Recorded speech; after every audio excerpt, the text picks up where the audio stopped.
বাংলাদেশের হাতে বড় সুযোগ, যুক্তরাষ্ট্রের ঐতিহাসিক সিদ্ধান্ত। রিসার্চ অ্যান্ড অ্যানালাইসিস উইং ভারতীয় গোয়েন্দা সংস্থা, যেটি আমাদের দক্ষিণ এশিয়া এবং বিশ্বব্যাপী র নামে পরিচিত। 1968 সালে এই প্রতিষ্ঠানটি প্রতিষ্ঠা হওয়ার পর ভারতের জাতীয় নিরাপত্তা রক্ষার্থে বা কোনো কোনো ক্ষেত্রে অন্য দেশের অভ্যন্তরীণ বিষয়ে হস্তক্ষেপ করার ক্ষেত্রে ভারতের এই ধর্ষ গোয়েন্দা সংস্থা নাকে দম করে রেখেছে প্রতিবেশী অনেক দেশের মধ্যে। যখন চীনের মতো শক্তিশালী দেশের বিরুদ্ধে এই র তেমন কোনো কিছু না করতে পারলেও বাংলাদেশ, পাকিস্তান, শ্রীলঙ্কা এবং মালদ্বীপে এবং আশেপাশের দেশগুলোতে প্রচন্ড ভাবে কিন্তু তারা তাদের তাণ্ডব দেখিয়েছে। ভারতীয় গোয়েন্দা সংস্থা র যারা এজেন্ট করেছেন তারা সরাসরি যুক্তরাজ্যের MI6, যুক্তরাষ্ট্রের CIA এবং ইসরায়েলের মোসাদের মতো যে ধর্ষ গোয়েন্দা সংস্থা রয়েছে তাদের থেকে প্রশিক্ষণ প্রাপ্ত এবং সরাসরি মদতপুষ্ট। বিদেশি গোয়েন্দা সংস্থা সাধারণত তার কার্যক্রম তার নিজ দেশের বাইরে বেশিরভাগ করে থাকে। নিজের অভ্যন্তরীণ রাজনৈতিক হস্তক্ষেপে তারা তেমন ভাবে কিন্তু কোনো পদক্ষেপ নেয় না। ভারতের গোয়েন্দা সংস্থা র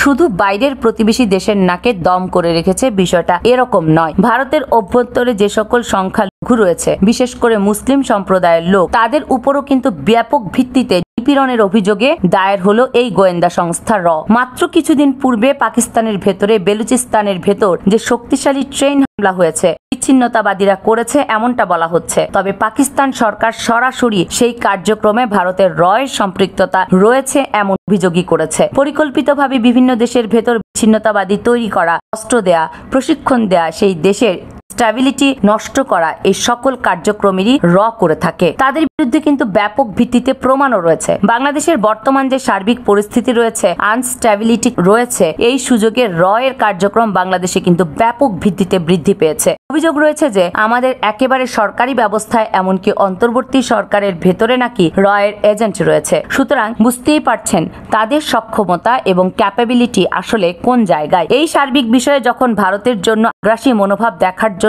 একটা বড় অস্ত্র, ঠিক এমত অবস্থায় যুক্তরাষ্ট্র এই ভারতকে রকে কেন্দ্র করে কাঁপিয়ে দিয়েছে। আসলে যুক্তরাষ্ট্র ভারতের কলিজা ধরে এভাবে টান মারবে, এটা একটা নজিরবিহীন ঘটনা ছিল। এটা আসলে কল্পনা করা যায় না যে যুক্তরাষ্ট্র এই অ্যাকশন নেবে। তবে এক্ষেত্রে অত্যন্ত ভালো এবং বড় ব্যাপার হলো যে সকল জল্পনা কল্পনাকে উড়িয়ে দিয়ে অবশেষে যুক্তরাষ্ট্র ভারতের সব থেকে শক্তিশালী এই যে অস্ত্র রয়েছে গোয়েন্দা সংস্থা র, তার উপর আনুষ্ঠানিকভাবে নিষেধাজ্ঞা দিতে চলেছে। এই জিনিসটা তারা গোপন করেননি, প্রকাশ্যে যুক্তরাষ্ট্র ঘোষণা দিয়েছে। অত্যন্ত গুরুত্বপূর্ণ এই বিষয়টিকে কেন্দ্র করে আন্তর্জাতিক সংবাদ মাধ্যমের তথ্যের উপর ভিত্তি করে বাংলাদেশের সংবাদ মাধ্যমগুলো গুরুত্ব সহকারে এই খবর প্রকাশ করেছে। যুক্তরাষ্ট্রের ফেডারেল সরকারের স্বাধীন panel US commission on international religious freedom, যে প্রতিষ্ঠানটির সংক্ষিপ্ত নাম হলো USCIRF, তাদের 2025 সালের বার্ষিক প্রতিবেদনে ভারতের গোয়েন্দা সংস্থা র এর উপর নিষেধাজ্ঞা দেওয়ার আনুষ্ঠানিকভাবে সুপারিশ করেছে। এই সুপারিশ করার পেছনে প্রধান অভিযোগ হলো র শিখ বিচ্ছিন্নতাবাদী নেতা হওয়ার পরিকল্পনায় জড়িত থাকা, বিশেষ করে 2023 সালে যুক্তরাষ্ট্রের এক শিখ নেতার বিরুদ্ধে হত্যার চেষ্টার ঘটনা। এই জন্য ভারতের ধর্মীয় সংখ্যালঘুদের উপর ক্রমবর্ধমান নিপীড়ন এবং বৈষম্যের অভিযোগও এই প্রতিবেদনে রকে অভিযুক্ত করা হয়েছে। যুক্তরাষ্ট্রের সেই প্রতিষ্ঠানটি জরুরি ভিত্তিতে র এর যিনি প্রধান রয়েছেন অজিত দোভাল এবং এর সঙ্গে যারা জড়িত রয়েছে র এর কার্যক্রমে তাদের যত এজেন্ট রয়েছে, পুরো সংস্থার উপর জরুরি ভিত্তিতে নিষেধাজ্ঞা দেওয়ার প্রস্তাব দিয়েছে। যে ইস্যুকে কেন্দ্র করে যুক্তরাষ্ট্র এখন কাজ করছে, এখন এই বড় ধাক্কা যখনই ভারতের উপর এসে লেগেছে, ভারতেও কিন্তু রিয়্যাক্ট করেছে। ভারত যুক্তরাষ্ট্রের স্বাধীন কমিশনের যে প্রস্তাব তার বিরোধিতা করে এটা পক্ষপাত দুষ্ট এবং মিথ্যা বলে অভিযোগ করেছে। দেখুন, এটা টেকনিক্যাল ভাবে দেখলে ভারতের জন্য একটা সুনামির মতো। বিশেষ করে ভারত যখন বাংলাদেশকে আন্তর্জাতিক দরবারে দাঁড় করাতে যাচ্ছে যে বাংলাদেশের সংখ্যালঘুদের উপর অত্যাচার হচ্ছে, বাংলাদেশ এটা করছে একেবারে প্রশাসনিক ভাবে। ভারতের এমন অভিযোগ যখন আন্তর্জাতিক ভাবে কোনো পাত্তাই পাচ্ছে না, ঠিক তখন ভারতের বিরুদ্ধে অভিযোগ প্রমাণিত হলো যে ভারতই এই সংখ্যালঘুদের উপর অত্যাচার করছে। তাদের উপর নিষেধাজ্ঞা দেওয়া উচিত। ভারতের জন্য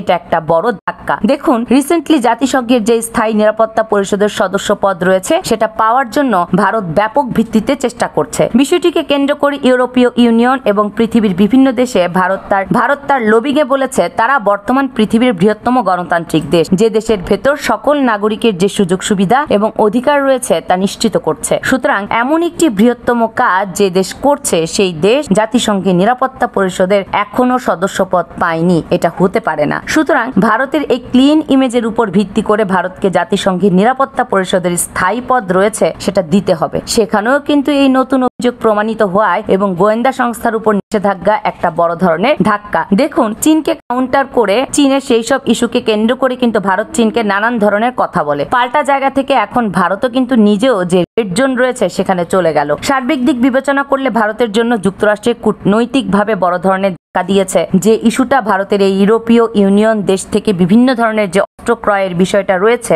সেখানেও প্রভাব ফেলবে। এখন ইউরোপের দেশগুলো ভারত সহ বিভিন্ন দেশে অস্ত্র বিক্রি করলে বা বিক্রি করতে হলে অবশ্যই তাদের পার্লামেন্ট থেকে অনুমতি নিতে হয় এবং অবশ্যই সেই দেশে যে সার্বিক মানবাধিকার পরিস্থিতি রয়েছে সেটা নিয়েও আলোচনা হয়। সুতরাং সেই আলোচনাও কিন্তু ভারতের গোয়েন্দা সংস্থা রয়ের যে ভূমিকা রয়েছে মানবাধিকার লঙ্ঘনের ক্ষেত্রে সেটা আলোচনায় আসবে। যুক্তরাষ্ট্রের এই নিষেধাজ্ঞার বিষয়টিও আলোচনায় আসবে ব্যাপক পরিসরে। কোন দেশের উপর যদি মানবাধিকার লঙ্ঘনের অভিযোগ ওঠে এবং তাদের গোয়েন্দা সংস্থার উপর নিষেধাজ্ঞা দেয়া হয়, সার্বিকভাবে অর্থনৈতিকভাবেও সেই দেশটি ক্ষতিগ্রস্ত হয়। কারণ বিনিয়োগ বান্ধব দেশ হিসেবে যে ক্লিন ইমেজ থাকে সেটা আর থাকে না। বিদেশি বিনিয়োগকারীরাও কিন্তু সেই দেশে বিনিয়োগ করে না। সুতরাং ভারত একটি বড় ধাক্কা খেয়েছে। বাংলাদেশকে কেন্দ্র করে ভারতের গোয়েন্দা সংস্থা রয়ের কার্যক্রম নেক্সট লেভেলে চলে গেছে। সেটা প্রতিহত করার জন্য এটাই কিন্তু সব থেকে ভালো সুযোগ এবং মোক্ষম সময়। আমাদের হাতে কিন্তু একটা হাতিয়ার রয়েছে ভারতকে এখন কাউন্টার করার জন্য। আমাদের দেশে যা কিছু হচ্ছে সকল কিছুই ভারতের গোয়েন্দা সংস্থা র করছে। এটা আমাদের